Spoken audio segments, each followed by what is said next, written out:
नमस्कार, बुलेटिन में स्वागत है आपका और मैं हूं आपके साथ जागृति खंतवाल। अपना हिमाचल में रुख करेंगे खबरों की ओर। मुख्यमंत्री सुखविंदर सिंह सुक्खू ने सिरमौर जिले के नाहन विधानसभा क्षेत्र को बड़ी सौगात दी है। सीएम ने अपने विधानसभा दौरे के दौरान यहां पर 219 करोड़ की कई परियोजनाओं का उद्घाटन और शिलान्यास किया। इसी के साथ उन्होंने आपदा से प्रभावित 1300 परिवारों को करीब 10 करोड़ रुपए की राहत राशि जारी की। पत्रकारों से बातचीत के दौरान मुख्यमंत्री ने जानकारी देते हुए बताया कि राज्य सरकार ने आपदा प्रभावित परिवारों की मदद के लिए कानून में परिवर्तन कर दिया और केंद्र और पिछले राज्य सरकारों के जो कानून थे उसको मुताबिक प्रभावित को मात्र 1.5 लाख रुपए मिलता था, मगर मौजूदा सरकार ने 7 लाख रुपए का प्रावधान किया है। प्रभावित परिवारों तक हर संभव मदद पहुंचाए जाने की कोशिश लगातार सरकार द्वारा की जा रही है।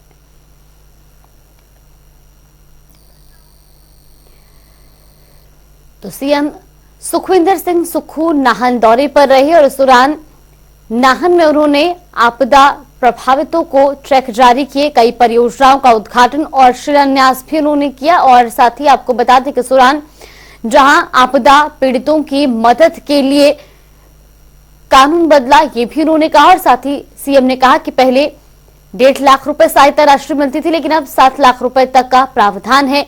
1300 परिवारों को 10 करोड़ की राहत राशि इस दौरान जारी की गई।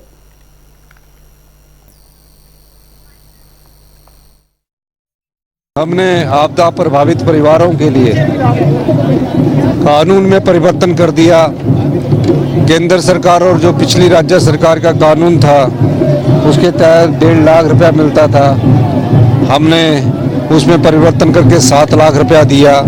पानी बिजली का कनेक्शन फ्री कर दिया और सीमेंट की बोरी 280 रुपये प्रति बोरी के हिसाब से कर दी है। तो निश्चित तौर पर जिन आपदा प्रभावित परिवारों को हम बसाना चाहते हैं, जिन्होंने एक एक पाई जोड़कर अपना मकान बनाया होता है, जो हमारा आपदा के बाद क्लेम बनता है, एक जो केंद्र सरकार के नियमों के तहत होता है, सभी राज्यों को मिलता है, उसकी राशि जल्दी जारी करने के लिए गया था। और उस राशि के बारे में मैं गृह मंत्री से मिला और उनसे अनुरोध किया और मुझे आशा है कि वो जल्दी ही जारी हो जाएगी। थलौट के लाडजी पावर हाउस में बीते साल 9 जुलाई को हुई भारी नुकसान के बाद अब बिजली विभाग ने बड़ा कदम उठाया है। अब पावर हाउस में प्रवेश के लिए एक टनल बनाई जाएगी और ये टनल पावर हाउस के मौजूदा प्रवेश द्वार से काफी ज्यादा ऊंचाई से बनाने का निर्णय लिया गया है, ताकि भविष्य में यदि कभी ब्यास नदी का जलस्तर बढ़े तो भी पावर हाउस को किसी प्रकार का कोई नुकसान न पहुंच सके। इस दिशा में बिजली बोर्ड के जनरेशन विंग के कार्य शुरू कर दिया है। आपको बता दें कि बीते साल 9 और 10 जुलाई की भारी बारिश से ब्यास नदी का पानी लाडजी पावर हाउस में घुस गया था। इस कारण 126 मेगावाट की ये जल विद्युत परियोजना पूरी तरह से क्षतिग्रस्त हो गई थी और अभी तक दोबारा बहाल नहीं हो पाई है। बिजली उत्पादन ठप होने के कारण अभी तक बोर्ड को 415 करोड़ से ज्यादा का नुकसान हो चुका है, जबकि बहाली के लिए 185 करोड़ की धनराशि खर्च करनी पड़ रही है। कुल मिलाकर अभी तक 600 करोड़ का नुकसान आंका गया है। इसमें रिस्टोरेशन पर तकरीबन 185 करोड़ के आसपास का खर्चा आ रहा है। उसके अलावा हमारा जनरेशन लॉस भी है, डायरेक्ट इनडायरेक्टली, तो तकरीबन टोटल 600 करोड़ के आसपास का लॉस हमको हुआ है। हम लोग एक अल्टरनेट मेन एक्सेस टनल का भी स्कोप हमने रखा है स्कीम में कि नई मेन एक्सेस टनल बनाएंगे और गेट का प्रोविजन भी रखा है। इसी खबर पर ज्यादा जानकारी के साथ मंडी से हमारे सहयोगी धर्मवीर हमारे साथ जुड़ गए। धर्मवीर, सबसे पहले आपसे जानना चाहेंगे, जिस तरह से अब बिजली बोर्ड द्वारा एक बड़ा कदम उठाया जा रहा है, लाडजी पावर हाउस में टनल का निर्माण होना है, ऐसे में क्या कुछ जानकारी मिल रही है और कब तक ये टनल जो है वो पूरी तरह से बनकर तैयार होगी?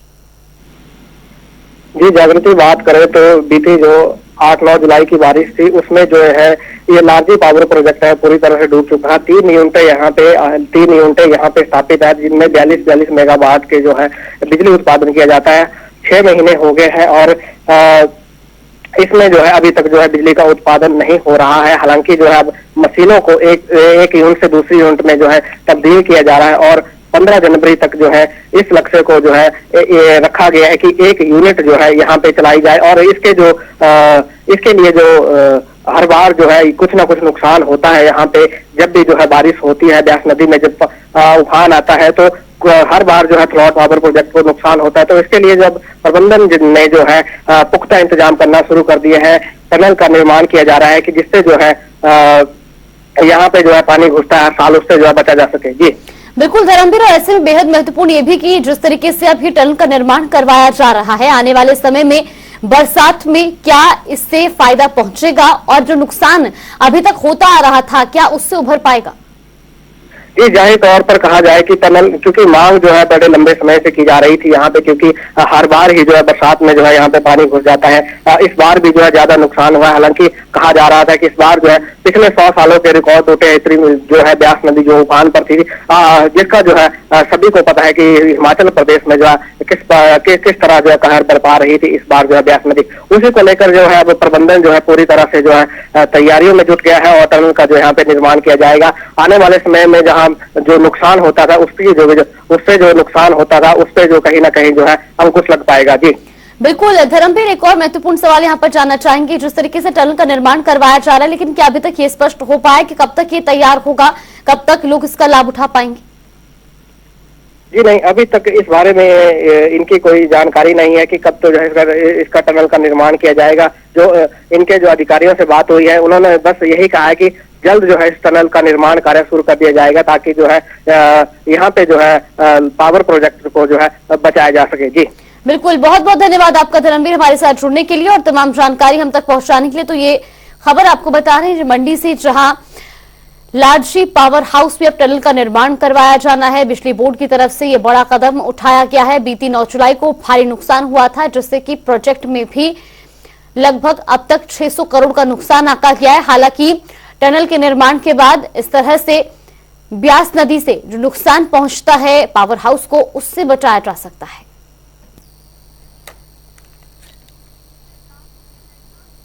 तेज रफ्तार और धुंध के कारण सड़क हादसों की घटनाएं लगातार बढ़ती जा रही हैं।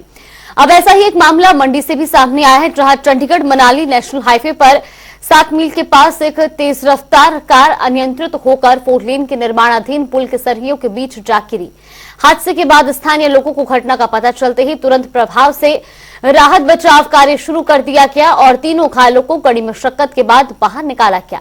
ग्रामीणों ने जोनल हॉस्पिटल मंडी में तीनों युवकों को भर्ती करवाया, जहां उनके उपचार के दौरान राजस्थान के 2 युवकों की मौत हो गई और एक की हालत गंभीर बताई जा रही है।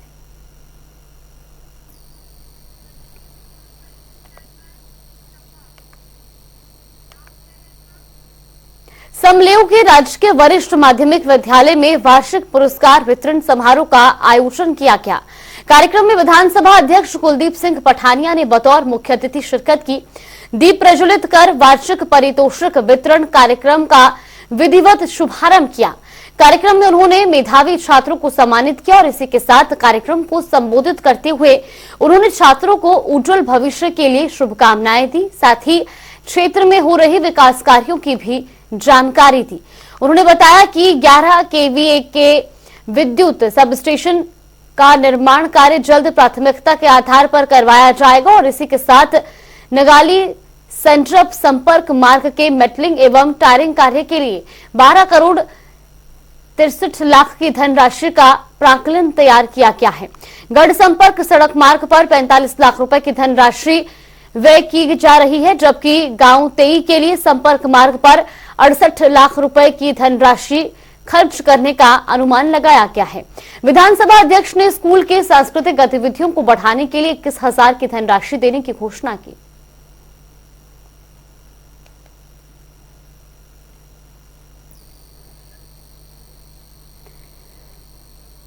तो ये खबर आपको बता रहे हैं, जहां चंबा में जल्द ही विद्युत सब स्टेशन का निर्माण कार्य करवाया जाएगा। 11 केवीए इसकी क्षमता होगी और ऐसे में जहां नागरी संजप संपर्क मार्ग को भी अब जल्द ही उसका भी निर्माण कराया जाएगा। ये तस्वीरें भी आपको दिखा रहे हैं चंबा की, जहां 12 करोड़ 63 लाख का प्राक्कलन तैयार किया गया है। वार्षिक पुरस्कार वितरण समारोह के दौरान ये बड़े ऐलान कुलदीप सिंह पठानिया द्वारा किए गए। है ऐसा बोलते हैं, शुरू हुआ काम, प्रोग्रेस में है और 60 करोड़ से ये बन रही है। और फैसिलिटी जो है उसके लिए भी 44 करोड़ रुपए की स्कीम यहाँ के लिए प्रपोज्ड है। 44 करोड़ इरिगेशन के लिए। बाकी प्रधान साहब ने 2-3% टूरिज्म के लिए। ये इलाका ऐसा है, यहाँ से जो परले पहाड़ है, मिट्टी के पहाड़, ये अपने आप में जो है अद्भुत दृश्य है। मैं तो अभी स्विट्जरलैंड स्पेन जाके आया हूं, उन्होंने ऐसे ऐसे पहाड़ों को इस तरीके से विकसित किया है और टूरिस्ट और वो लाख रुपया होता है।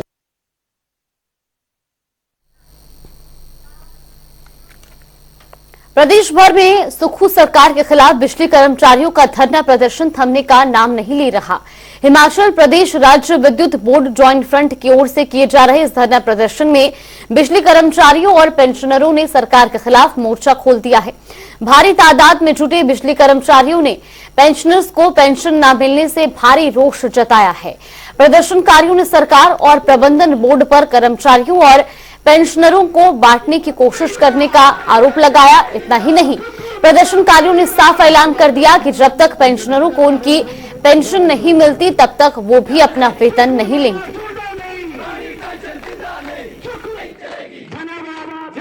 जय कर्मचारी हमारे पवन मौल जी जिन्होंने अपनी और हमने बड़े आंदोलन ऐसे किए हैं।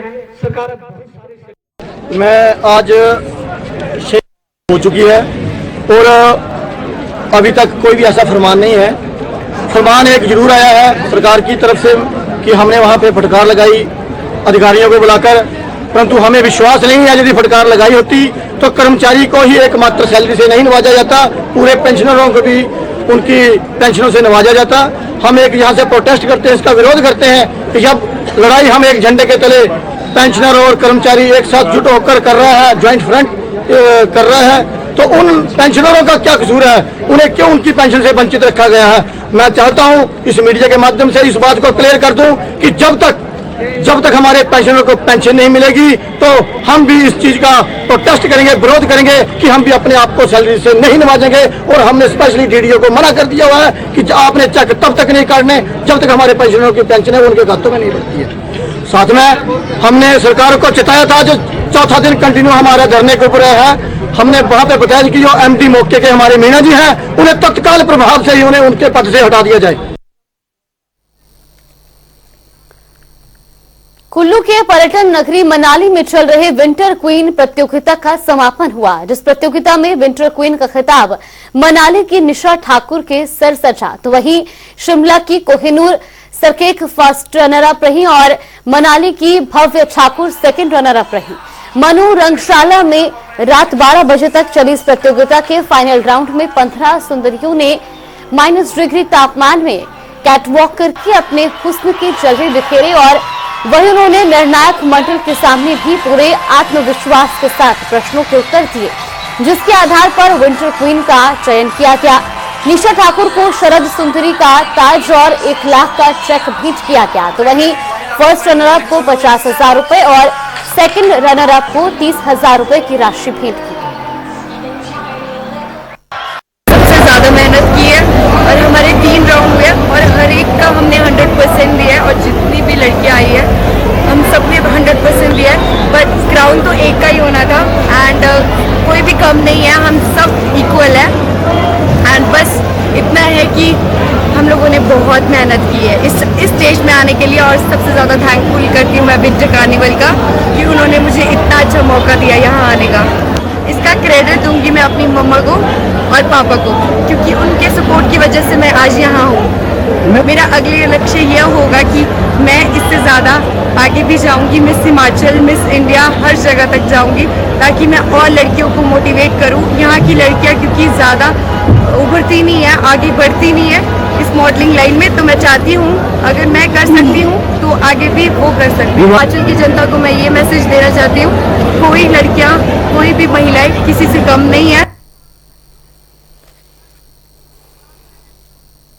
नशा तस्करों पर लगातार नकेल कस रही पुलिस को एक और सफलता मिली है। नूरपुर में पुलिस ने एक महिला नशा तस्कर को गिरफ्तार किया और उसके पास से 10 ग्राम हेरोइन भी बरामद की गई।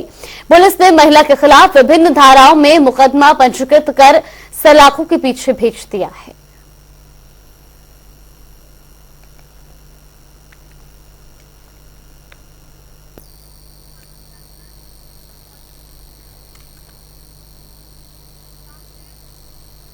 पांवटा का ब्लॉक कार्यालय हिमाचल का दूसरा सबसे बड़ा ब्लॉक कार्यालय है। बावजूद इसके यहां हालात बदतर है। दरअसल इस ब्लॉक कार्यालय में अधिकारी का पद खाली होने से लोगों को बड़ी परेशानियों का सामना करना पड़ रहा है। पांवटा विकास खंड के अंतर्गत 55 पंचायतें आती हैं और ऐसे में अधिकारी के न होने से कई विकास कार्य बाधित हो रहे हैं। विकास विभाग के जरिए कई सरकारी योजनाओं का संचालन गांव में होता है। साफ सफाई से लेकर निर्माण, पेंशन, राशन कार्ड और यहां तक कि पेयजल जैसी जरूरी योजनाओं का संचालन भी इसी विभाग के जरिए होता है। लिहाजा ये सभी काम प्रभावित हैं। बीते 31 दिसंबर को बीडीओ प्रताप ठाकुर का ट्रांसफर हो गया था, जिसके बाद से ये पद खाली है।